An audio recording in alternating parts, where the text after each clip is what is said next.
Hi, I'm Lee Partridge and welcome back to Cole UTV for another pre-match show ahead of our game against Bromley.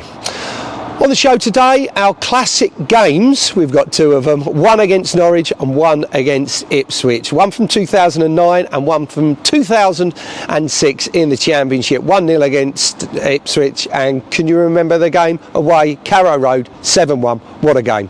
We'll be showing the highlights from that. Also on the show today, we will take a look at the last time we played Bromley. That was from January this year. Pre-match thoughts ahead of our game from Danny Cowley. We will also take a look at our last outing and Bromley's last outing. They was both in the FA Cup last weekend. And we're going to go back to 2018-19 and our goal of the season contenders. We had 8 of them lined up and 3 of them from Kane Vincent-Young. Right, let's kick off the show with that 7-1 hammering at Carrow Road.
What a result, what a day that was away at Carrow Road against Norwich, 7-1 winners from August 2009.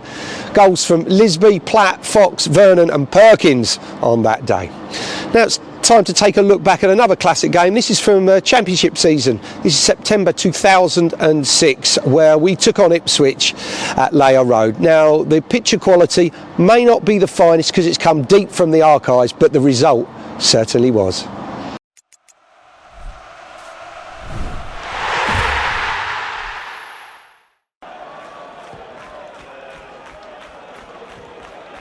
Space out there to play. Yes, there's a lot on this game. There's no dodgy tackles or anything at the moment. Both sides being allowed to pass it. And the offside flag has stayed down as it made the move from midfield. Curitan, the keeper onside it, he's parried it round and it's turned in. Carl Duguid for Colchester. Well, Richard Naylor did his goalkeeper no favours whatsoever, because he decided to leave this for him. But as you said, at the end of the day, what a lovely finish from Carl Duguid, because he's followed it in. Everybody else has stood and watched it. Curitan shoots from a long, long way off. He's definitely onside. It's a superb run, absolutely magnificent run. And when this ball comes in, just watch, he just lifts his foot, does Richard Naylor. The goalkeeper doesn't see it until after he lifts his foot. Then he's got to try and make the save, which he does low down to his right-hand side. But look at that, following up, absolutely superb. Keep your eye on the ball and tuck it away beautifully. This is exactly what he does. Magnificent.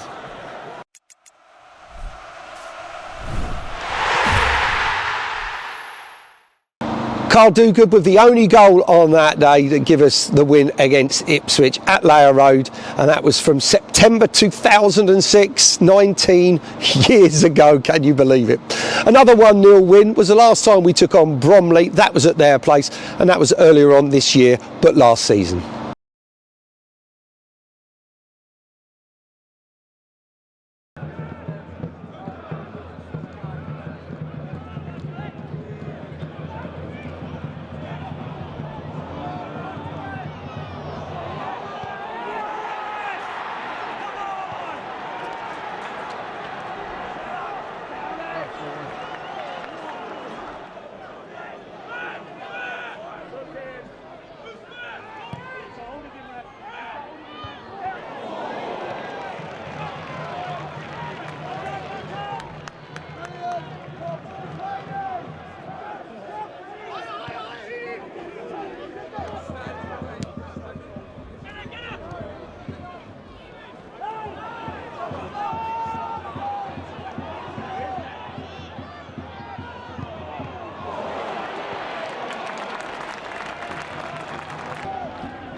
Paul Edwards on target that day to give us the 1-0 win.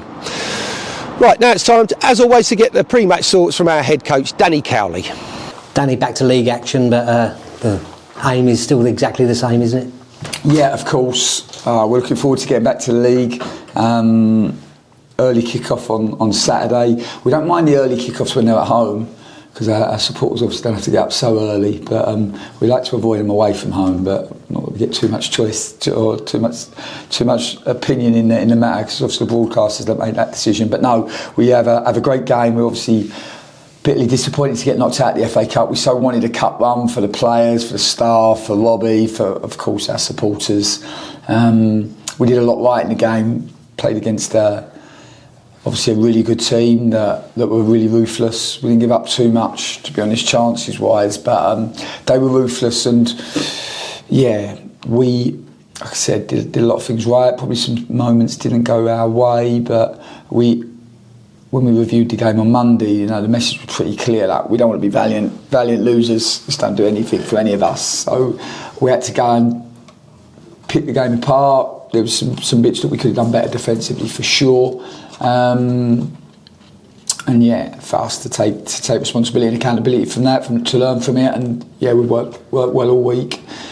Very different game Saturday against a different opponent, but I think, yeah, a Bromley team Bromley as a club, really. I remember playing them a lot in the non-league, and you would never see 1,000 supporters there.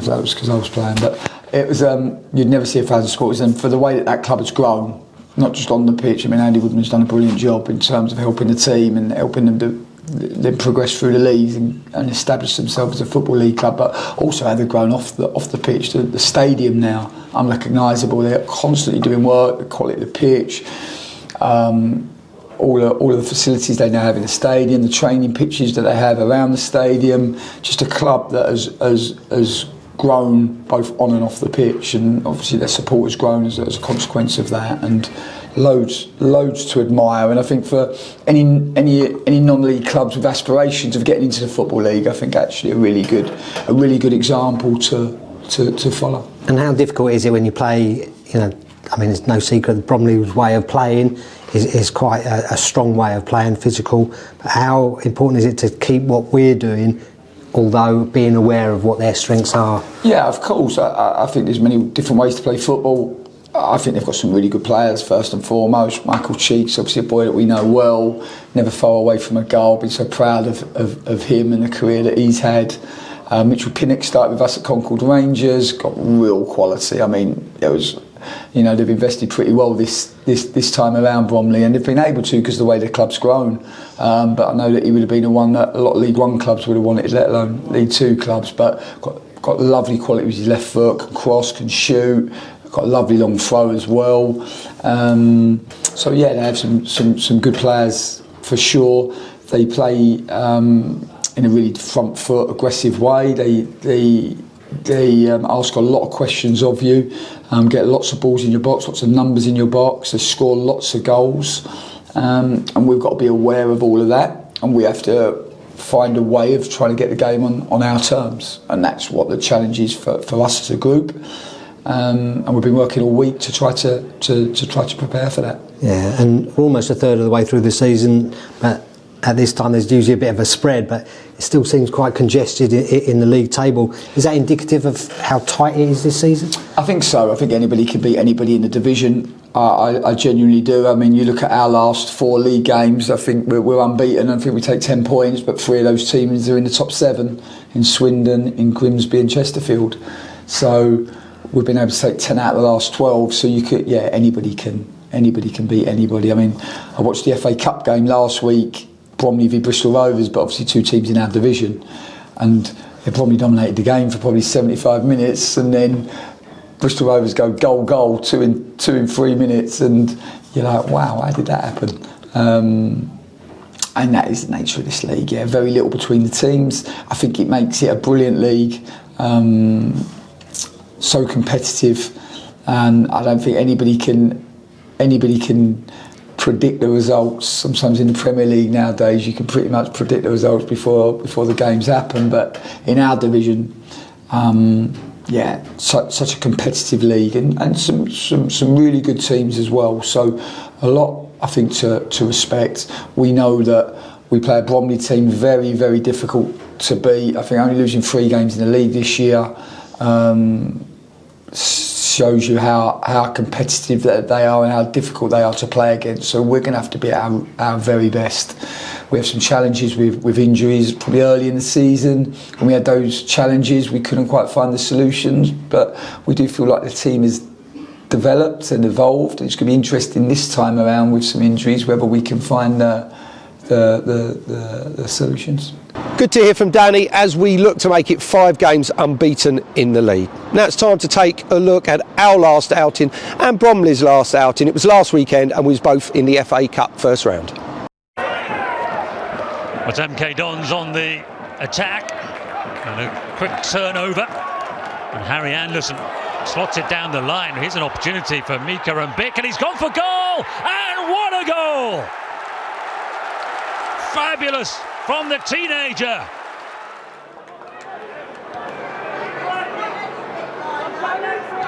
Decent form in League One, and they're on the break again here, and it's Hepburn Murphy, and that's gone in. Well, the goalkeeper will be mightily disappointed. Might have thought he'd done enough. And there's a mistake, and it could be pounced on. And the opportunity, Anderson keeps a cool head and smashes the ball home. And the home side are back in front. Kicked away, but it's bounced around in that midfield. And they're through again, and once again it's Hepburn Murphy. He's got another.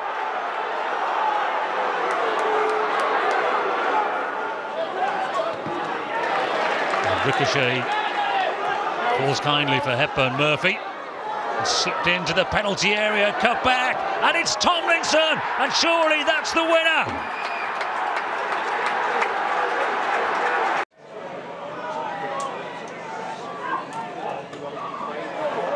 It's a bit of a cheek turnover. And a chance here for Cheek, and a really good stop.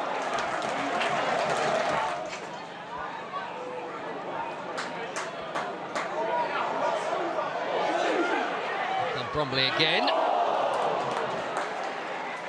Southwood is down, twice over. Oohs and ahs, but still no home goal. Southern Hales with the ball in. It's tight in there, trying to feed it through. It's in, it's all the way in. Fed in by Thomas, Cavan was there. Cavan, who's already scored one, trying to give Bristol Rovers a bit of daylight here. Oh, it's a tap-in, it has to be, and it's Joel Cottrell who quickly turns 1-0 into 2-0 with his first Rovers goal. Crowhouse clipping it in, and Jemiah Amulu keeps the contest alive.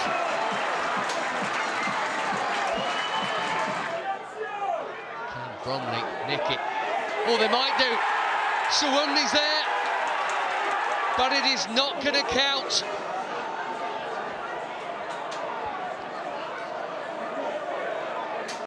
Not the result we wanted in the FA Cup, but it's back to league action this weekend, and as we say, let's try and make it 5 games unbeaten in the league. Now we're going to go back to 2018-19 and the goal of the season. There was 8 contenders and one particular person had 3 contenders.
Goal of the season contenders from 2018 and 2019 with some great goals there, and Kane Vincent-Young having a good season scoring goals with 3 of the contenders. Right, that's about it from me. Thank you for joining me, but just to say, don't forget it's a 12:30 kick-off against Bromley. Tickets are still available, you can get them on the day, and we are asking everybody to get to their seats a little bit earlier before kick-off, as it's our remembrance game as we all join together and pay our respects. Thank you so much for joining me, and have a great weekend, and until next time, it's goodbye for now.